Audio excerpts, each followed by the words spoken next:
يهد الله فلا مضل له ومن يضلل فلا هادي له أشهد أن لا إله إلا الله وحده لا شريك له وأشهد أن محمدا عبده ورسوله لا نبي ولا رسول بعده صلى الله عليه وعلى آله وصحبه ومن والاه أما بعد. Ya Bapak Ibu, kemarin kita sudah bicara tentang 3 syarat di antara 7 syarat La ilaha illallah. Ini juga bisa dikatakan sebagai syaratnya iman. Ya, syarat la ilaha illallah itu sama dengan syarat sahnya iman seseorang. Syarat yang keempat adalah al-inqiyad. Al-inqiyad disebut juga sebagai at-taslim. Ketundukan, berserah diri. Dan dalil tentang dipersyaratkannya al-inqiyad atau at-taslim itu ditegaskan dalam surah An-Nisa ayat 65. Qala ta'ala fala wa rabbik la yu'minun hatta yuhakkimuka fima syajara bainahum thumma la yajidu fi anfusihim harajan mimma qadait wa yusallimu taslima. Di sini Allah Subhanahu wa taala menafikan iman mereka. Mereka ini ya siapa saja yang mengaku sebagai orang beriman. Baik ketika ayat ini turun maupun di masa-masa berikutnya. La yu'minun kata Allah. Setelah didahului dengan sumpah, fala wa rabbik. Demi Tuhanmu. La yu'minun. Mereka sebenarnya tidaklah beriman. Sampai kapan ya Allah? Hatta yuhakkimuk. Sampai mereka mau mengangkatmu sebagai hakim. Apa tugas hakim? Mengadili, menentukan siapa yang benar, siapa yang salah. Ya.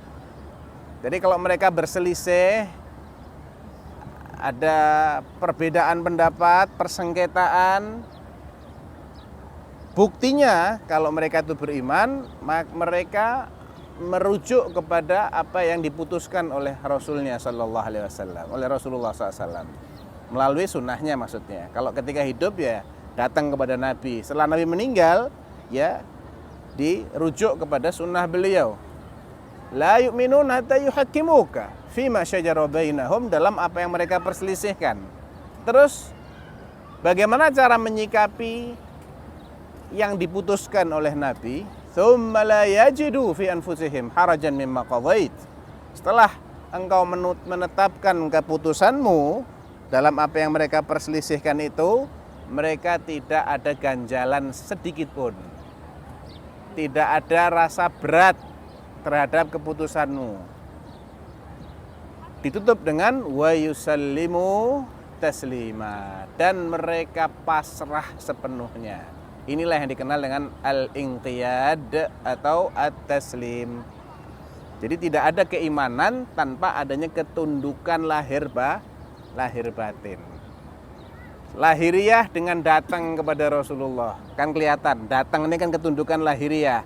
Ya kalau sudah meninggal dengan merujuk kepada kitabullah dan sunnah Rasulullah SAW. Ketundukan batin, la yajidu fi anfusihim harajan mimma qadaita wa yusallimu taslima. Baik.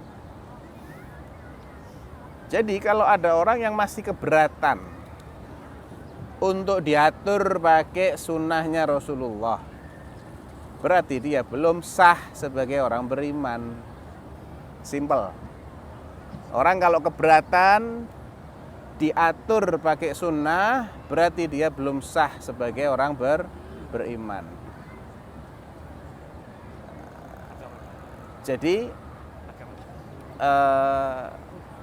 ini adalah syarat yang kita harus fahami ya Bapak Ibu sekalian, ayyuhal ikhwah. Karena banyak orang yang hari ini tuh keberatan dengan aturan-aturan Allah. Ya, mereka menganggap tidak adil kah, tidak relevan kah, tidak sesuai dengan perkembangan zaman, dan apapun alasannya. Maka ini menunjukkan bahwa iman mereka itu masih belum sah. Karena tidak ada iman. Allah menafikan la yu'minun hatta, sampai Jadi kalau ini belum terwujud, iman belum ada. Ya. Tentunya ini mengikuti dalalatu sunnah itu sendiri. Jadi sunnah Nabi itu kan ada yang sifatnya mewajibkan sesuatu, ya kan? Itu kan bagian dari sunnah. Ada sunnah yang sifatnya mewajibkan. Sunnah di sini ajaran artinya ya. Ajaran Nabi itu ada yang sifatnya mewajibkan sesuatu, ada yang sifatnya mengharamkan, ada yang menyunnahkan, ada yang apa kira-kira? Lawannya sunnah apa? Memakruhkan atau sekedar membolehkan. Nah, masing-masing ada konsekuensinya. Terkait dengan yang mewajibkan, ya kita harus meyakini itu wajib buat saya juga. Kalau kita belum bisa wujudkan, ya kita harus merasa berdosa. Itu namanya kita mau nerima aturan ini. Jadi bukan berarti harus mengamalkan semua sunnah. Kalau mengamalkan nggak ada yang sanggup mengamalkan semuanya. Banyak orang yang kemampuannya terbatas. Tapi kalau nerima semuanya, nggak ada orang yang nggak bisa menerima. Menerima itu kan perkara hati. Apa capek orang menerima? Nggak capek toh? Kalau suruh ngerjakan, aduh saya nggak kuat kalau ngerjakan. Cuma nerima saja. Ini aturannya begini, Anda terima dulu minimal. Belum mampu itu nanti urusannya. Terima kalau ini diharamkan oleh Allah. Ya sudah, Allah mengharamkan. Mau bilang apa? Kita hambanya Allah. Terserah Allah mau ngatur apa. Ini diwajibkan, ya sudah kita terima. Dengan lapang dada kita terima. Ini dimakruhkan, sudah kita terima. Ini disunahkan, kita terima. Ini dimubahkan, kita terima. Ya, itu maksudnya taslim. Jadi bukan berarti kita harus mengerjakan semuanya, enggak. Kalau mengerjakan itu fattaqullaha mastata'tum, sejauh kemampuan kita. La yukallifullahu nafsan illa wus'aha. Baik. Syarat keberapa sekarang? Kelima. Al-ilmu wal yaqinu wal qabul wal inqiyadu fadri ma aqulu was-sidqu. As-sidq itu artinya serius. Sungguh-sungguh, tidak main-main. Hatinya mengamini apa yang diucapkan oleh lisan. Hatinya mengiyakan apa yang dikatakan oleh lisan. Itu namanya as-sidq. Lawan dari as-sidq itu adalah an-nifaq, kemunafikan. Lisannya ngomong, hati tidak mengakui. Nah, dalilnya apa? Bahwa ucapan la ilaha illallah itu harus dibarengi dengan as-sidq, kesungguh-sungguhan, serius, jujur, lisan maupun batinnya ini sinkron. Dalilnya apa? Dalilnya surat Al-Munafiqun ayat pertama. Qala Allah Ta'ala, a'udzubillahi minasyaitonirrajim, bismillahirrahmanirrahim. Idza ja'akal munafiqun. Apabila orang-orang munafik itu datang kepadamu wahai Rasulullah sallallahu alaihi wa alihi wasallam. Qalu, mereka akan bilang begini, nashhadu innaka la Rasulullah. Kami bersaksi. Ini kata siapa nih? Kata orang munafik, ya.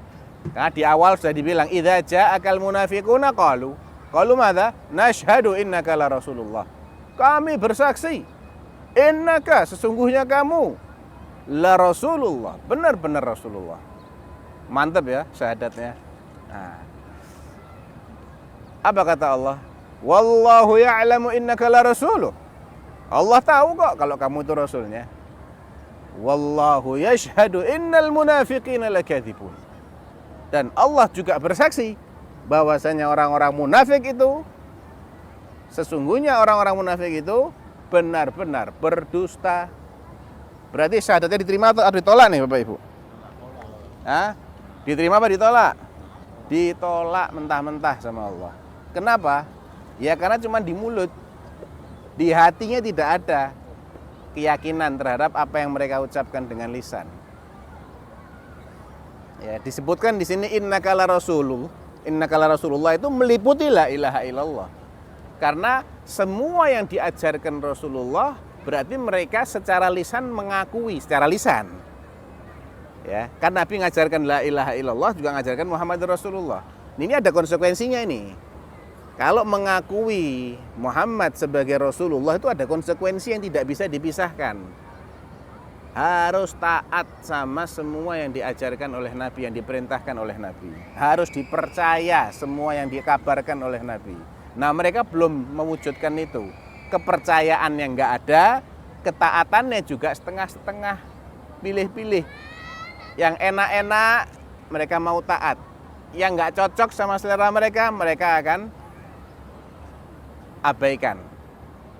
Ya, dalam hati mereka tidak pernah percaya benar-benar terhadap apa yang dikabarkan oleh Nabi SAW. Sehingga syahadat mereka pun tertolak. Jadi tidak ada as-sidq. Ya. Dalil lainnya adalah ya ayyuhalladzina amanu ittaqullaha wa kunu ma'as shadiqin. Ya, bertakwalah kalian kepada Allah dan bersamalah orang-orang yang shadiqin, serius, jujur. Demikian juga dalam hadis Nabi SAW sebagaimana yang didapatkan oleh Al-Bukhari ya dalam sahihnya, qala sallallahu alaihi wasallam, "Ma min ahadin yashhadu an la ilaha illallah wa anna Muhammadar Rasulullah sidqan min qalbihi illa harramahullahu 'alan nar." Siapapun yang bersyahadat la ilaha illallah Muhammad Rasulullah sidqan min qalbihi, dengan penuh kesungguhan dari lubuk hatinya. Jadi dia bersyahadat itu sungguh-sungguh, serius, beneran, tidak main-main, tidak diomong, tidak cuma di mulut. Jadi sidqan min qalbi, illa harramahullahu 'alan nar, melainkan Allah akan mengharamkannya masuk neraka. Kalau kita dengar hadis-hadis kayak begini, siapa yang mengucapkan la ilaha illallah maka dia akan mendapatkan dijauhkan dari neraka atau dimasukkan ke dalam surga, jangan dipahami cukup dengan ucapan. Tidak ada ceritanya, ya. Tidak ada ceritanya, cukup dengan ucapan. Semua hadis yang menjelaskan tentang hal itu, ya, maksudnya adalah tentang keutamaan dari la ilaha illallah itu loh. Jadi fadilahnya besar. Bukan berarti sekedar mengucapkan itu sudah sama dengan mengamalkan Islam secara keseluruhan, bukan.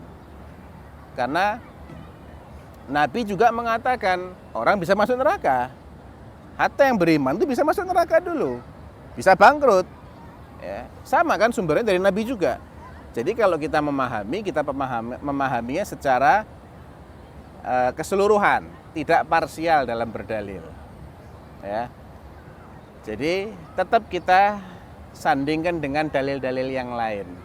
Artinya orang akan mendapatkan apa yang dijanjikan dalam hadis ini. Allah nggak bohong, Nabi nggak bohong, nggak. Cuman jangan lupa S dan K berlaku, gitu loh. Semua, ya, semua itu ada syarat dan ketentuan. Jangan lupa syarat dan ketentuannya. Ya, bagaimana kita bisa diharamkan dari masuk neraka? Ya harus istiqomah di atas tauhid. Kemudian jauhi dosa-dosa besar. Karena kalau kita masih bawa dosa besar, tidak selesai di dunia, boleh jadi nanti kita harus mampir dulu, naudzubillah, ke neraka. Ya dia masuk jannah tapi tidak langsung. Ya nggak langsung, bisa jadi harus mampir ke neraka dulu. Atau dia tidak tobat. Ya, makanya kita harus ingat syarat dan ketentuannya ini. Orang akan masuk jannah itu kalau dia kepengennya langsung, berarti dia tidak boleh punya dosa. Dia harus selesaikan dulu. Caranya bagaimana? Ya tobat. Tobat nasuha. Ya. Jangan sampai batal tauhidnya. Dosa terhadap Allah maupun terhadap sama manusia. Kalau bisa jangan kita punya dosa sama orang. Itu kalau kita mau aman. Kalau masih punya dosa ya tidak ada jaminan keamanan. Ya memang ujung-ujungnya insya Allah selama dia tidak keluar dari Islam, Ahlus Sunnah meyakini pelaku dosa besar itu tidak akan kekal di neraka. Cuma kan ya siapa yang mau setahun di neraka, sebulan, sehari aja nggak sanggup kita, ya nggak sanggup kita di neraka sehari. Oleh karena itu kita harus perhatikan syarat-syaratnya ini. Janji itu akan terrealisasi kalau syarat dan ketentuannya kita penuhi. Kalau enggak ya nanti ada konsekuensinya gitu loh. Ya. Baik.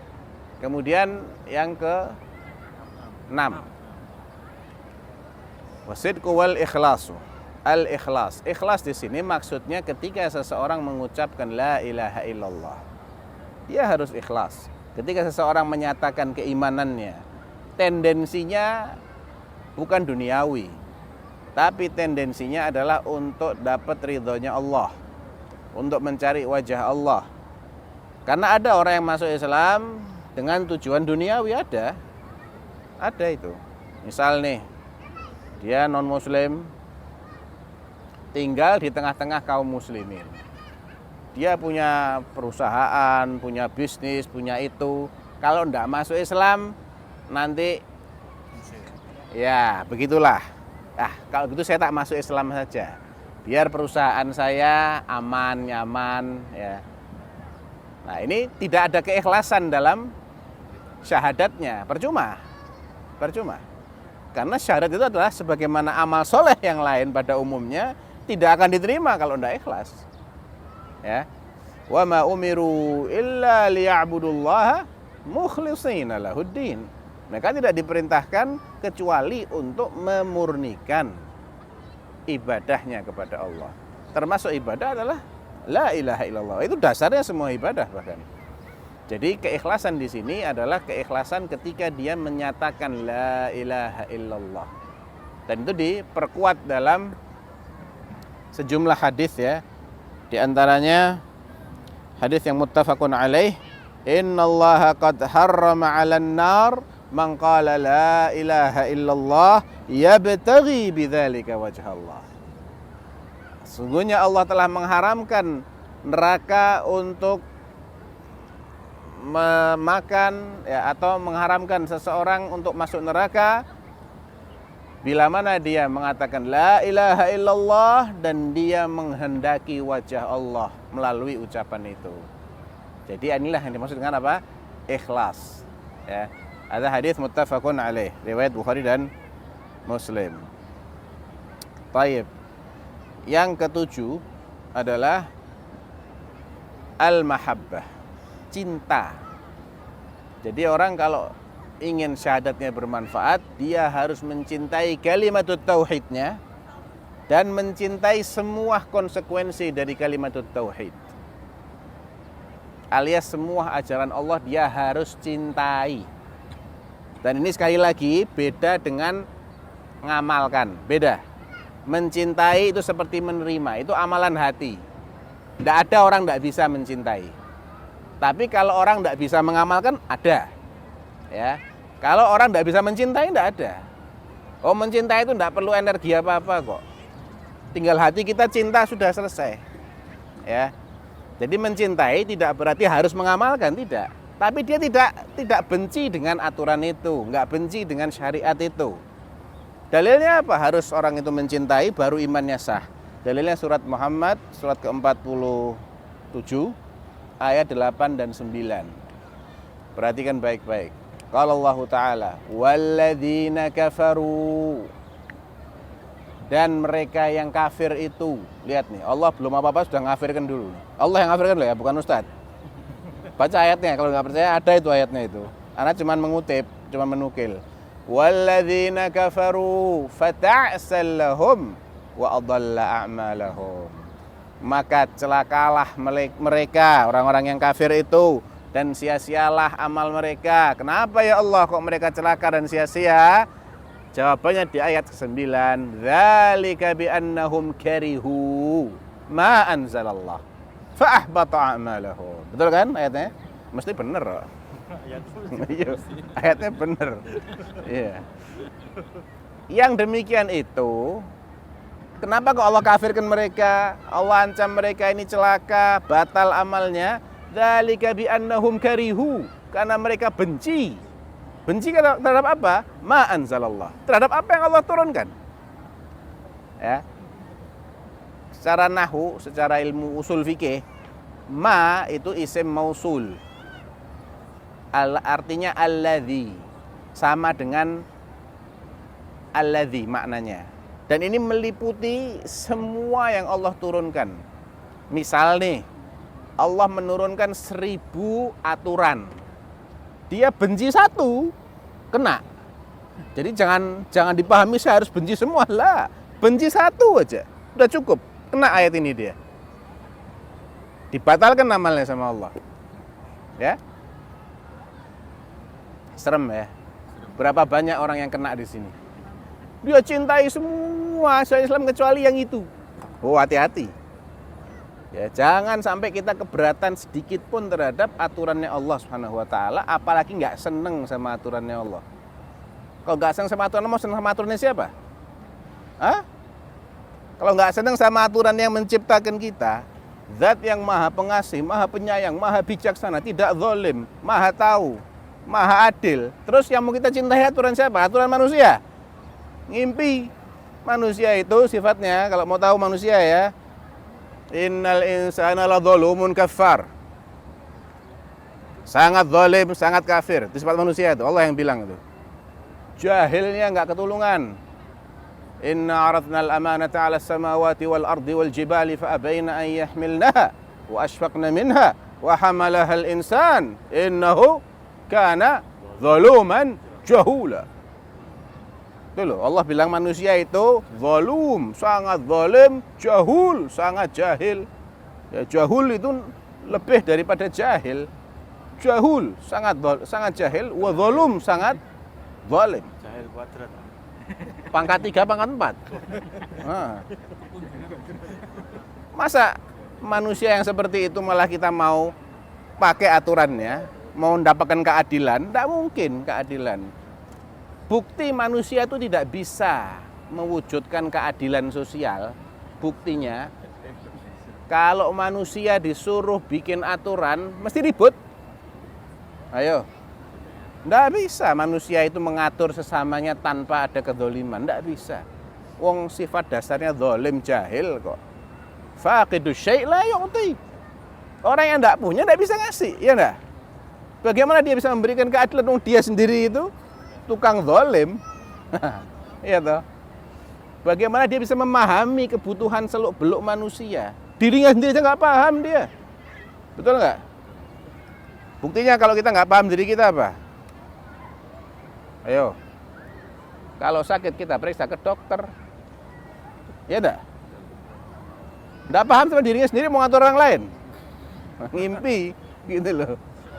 Ya kalau Allah jelaskan, ala ya'lamu man khalaq, wa huwal latiful khabir. Wallah, bukankah yang menciptakan itu mengetahui? Pasti dong. Dia bisa menciptakan, dia tahu seluk-beluk kita.